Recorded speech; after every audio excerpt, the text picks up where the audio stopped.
Hey guys, I am here with David Reed of CCP Games to talk about something I'm very excited for, Dust 514, the upcoming free-to-play, PSN exclusive MMO shooter, one of the biggest multiplayer shooters I've ever seen. So welcome to the show.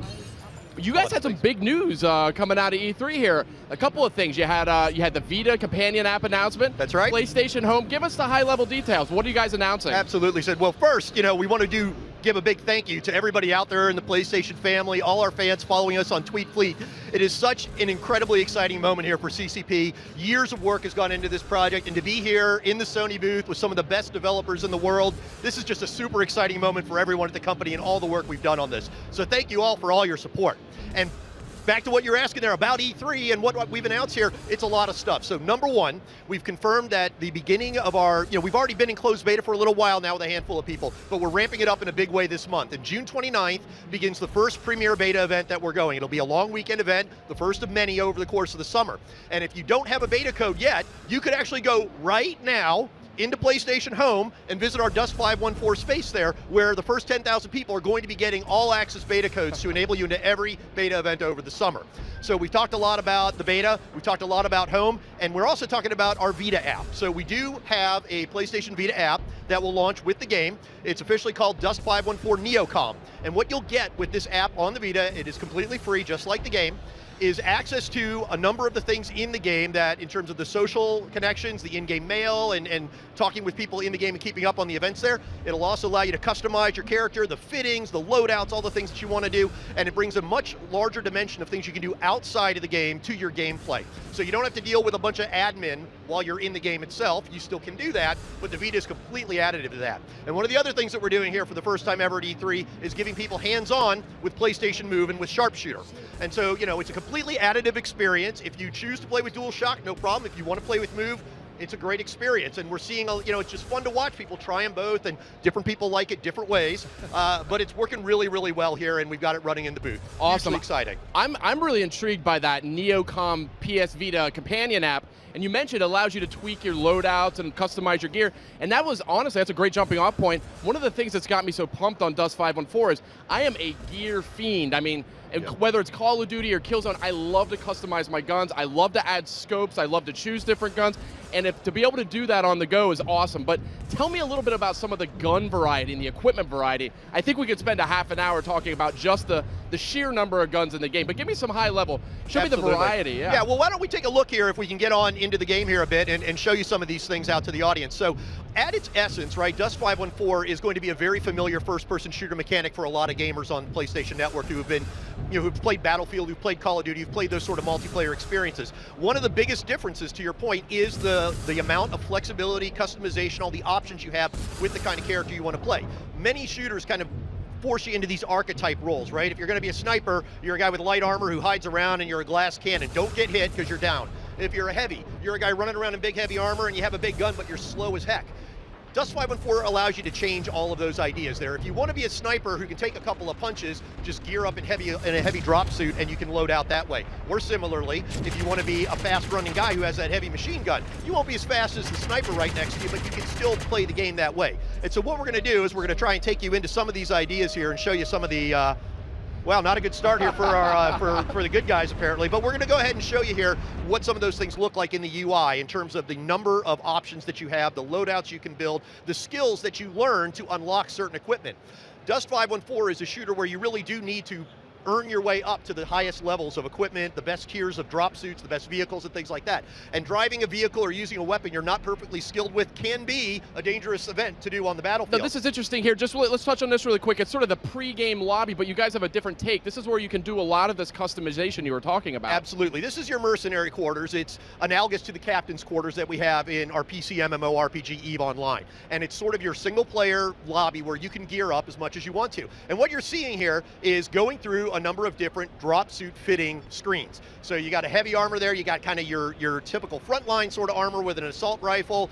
Here's a guy with an anti-vehicle weapon, there's your sniper. There's a bunch of different ways to do this, but each of these things has different characteristics to it and certain amount of CPU horsepower that it needs, or a certain amount of just overall power that something needs.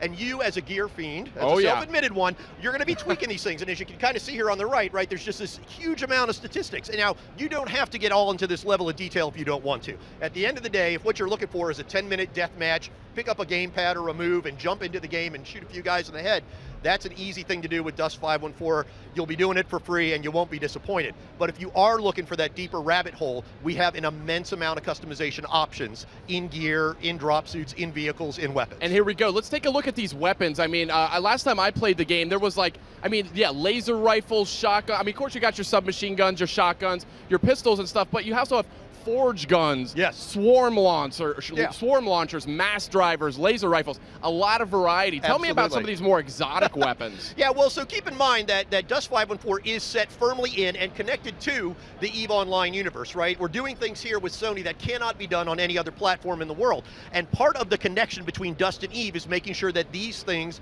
work together in one harmonious economy. So the things that you see in Dust do reflect the state of the EVE universe, which is tens of thousands of years in our future.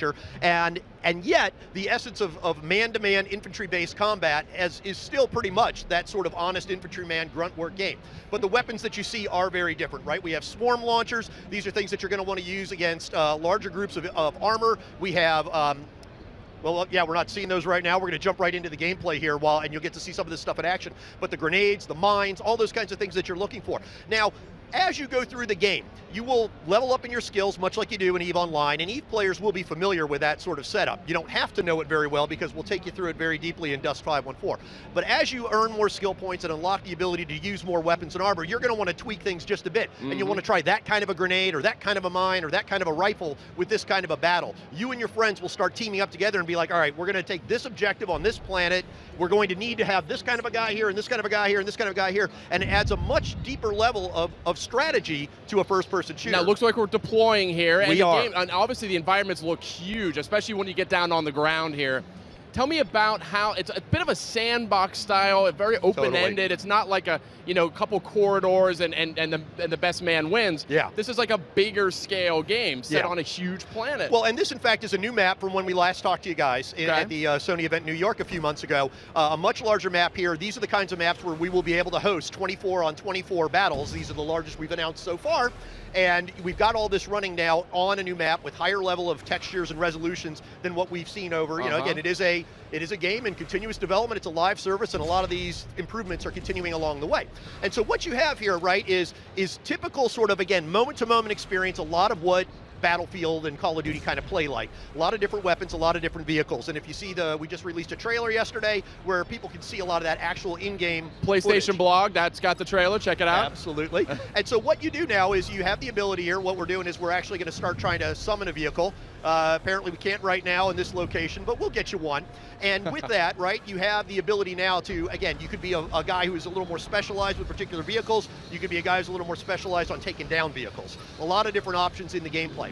And when you talk about sandbox, right, the reason why sandbox is such a meaningful term to us, of course, is sandbox is really what EVE Online really was all about. The idea that we don't have a bunch of developers writing stories and creating dungeons and quests and things like that.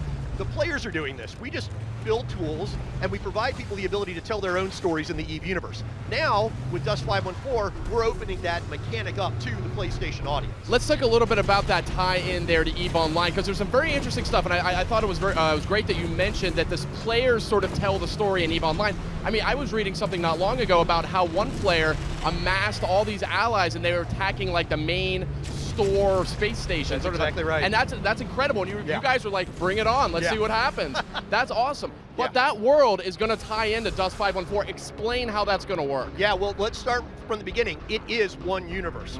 And so when you are playing in these battles on Dust 514, you are doing your battle on your PlayStation 3. But the information about that battle, the wins and the losses, the economic impacts, you bought items in-game with your in-game currency or your virtual currency you pay real-world money for, you've struck alliances with people in EVE, in Dust, and things like that. All the impact of that does mirror back into the EVE Online universe. And unlike other MMOs, EVE is a game that is played on one single shard. Everyone in the world that is playing EVE Online is playing it together. There's never this experience of, oh, you and I find out we both play EVE, but we can't actually play together because we're on different shards or something like that. That's not the case in EVE Online. And in the same spirit, everyone playing Dust 514 is playing with everyone in EVE Online, with hundreds of thousands of subscribers who are already in that game. Now, to your point, the event that you're talking about here was a fairly recent one in EVE, the Burn Jita event, where one particular notorious alliance, the Goon Swarm, gathered up people to prevent other EVE players from being able to easily trade at the main trade hub in the EVE Online universe, Jita. Totally unscripted, just a random event, or an event that was just put together, almost like an emergent gameplay. It absolutely was emergent, but it absolutely was not random. Yeah. It was not something that anybody at CCP orchestrated. Yeah. It was something that our players said, you know what? We in Goon Swarm are going to do this. We are going to corner the market on particular resources in the Jita trade hub. We're going to prevent other people from trading. We're going to corner the market. We're going to drive prices. We're going to be very aggressive on this. These are things that only happen in a game like EVE. And part of why we have made this conscious decision to bring a first-person shooter to the PlayStation is to allow these people who are very familiar with first-person shooter mechanics and have been playing on the consoles for years with their clans, with their friends, and have always looked at that. Again, you hear these stories about the EVE universe. How does that really happen? How can games do that? It's so different. It's so emergent. It's not scripted. Now, all of you people playing shooters are going to have a chance to write your own stories in that same mechanic. You will be a Dust clan, a clan of mercenaries doing missions on behalf of, or perhaps in counter purposes to, an EVE corporation. So it's like proxy wars being fought via Dust 514 for the EVE Online universe. That's exactly what it's like. So imagine I'm a corporation in EVE, and I have an enemy corporation that I'm at war with. And there is a particular resource that I realize if I can stop that resource flow to our enemy corporation, I can get a momentary advantage in the war. Take a look into the Dust universe. You see particular planets that your enemy corporation is harvesting resources from, and they've got Dust clans protecting those planets. You go out and hire mercenaries of your own in Dust 514 to go and kick those other mercenaries off of those planets, beat them in combat, seize that terrain for yourself, and bring those resources back to yourself to further your corporation versus corporation war. The game really never ends. This isn't just sort of isolated team death matches where you get a couple of XP. This is like a larger tale that you're essentially scripting as you play. Absolutely, and it really is important that, you know, there is no requirement that you as a shooter need to understand all of this and need to take part of it. We think you're going to like it when you do. But the rabbit hole just goes as deep as you choose to go into it, right? If all you're looking for is pick up the controller, have a 10-minute death match, no problem. But we do have people in EVE Online who've been playing this game for 9 years. And the reason why it happens, and the reason why EVE is unique in our industry of MMOs, and that it grows every single year, is because of these sorts of things, right? Once you get into this, you become part of the story. You are a historical figure in the EVE universe, and now as a Dust 514 mercenary, you can have that opportunity as well to become part of the history of EVE, to be written in the lore of what has happened in this universe. And what we find is some people, when they start playing and they get into this and they realize these are real people I'm fighting against, that I'm allying with, you know, it's like nothing else in the business. And, you know, we always joke about how many of these stories, you know, they begin with a simple little death match and they end with people meeting in real life, going to Iceland to FanFest and getting a tattoo. And it doesn't have to end that way, but many stories do. It is that deep a game. That's awesome. And I mean, I think one detail that caught a lot of people's attention is the fact that Dust 514 is going to be free to play. Talk about that a little bit, how that's going to work. Absolutely. I can play for free. You absolutely can. I mean, we take a lot of inspiration from what we've seen with other games on the PC that have been free to play. You know, a game like a League of Legends, like a World of Tanks, where at the end of the day, if all you want to do is play through the moment-to-moment experience and not pay a nickel, you absolutely can do that. And first-person shooters are very much a skill-based genre, right? You know, I mean, the social contract that you need to have with your audience is that if you are a better shooter who is not spending money versus a worse shooter who's spending a lot of money, the better shooter should always win, and that is absolutely going to be the case in Dust 514. Where we think we're going to have a healthy microtransaction business is in things of customization and personalization, what we think of as side grades, right? The only way to really upgrade is to play the game, is to level up in the game, so to speak, unlock more skill points, get the ability to try out different configurations, new weapons, new vehicles, new armor.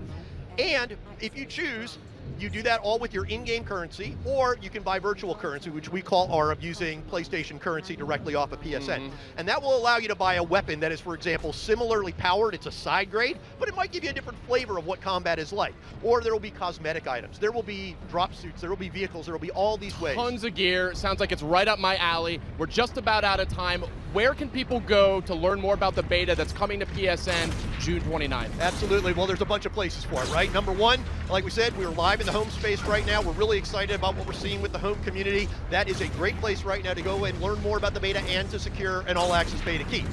The second place that we'll tell you is, we love talking to a PlayStation blog, and we will continue doing that. We've had a lot of news there, and we're going to keep doing that. We also have our own dust514.com forums, and we'll have more information about these things there. But, it's definitely, it is go time right now. I mean, we are on the cusp of launch. It's coming in 2012. We're here at E3. There's going to be tons and tons of news about this coming out in the coming weeks. Great stuff, David. Thank you so much for coming by to show off Dust514 beta coming June 29th. And next up, we're going to be taking a look at Little Big Planet karting for PS3.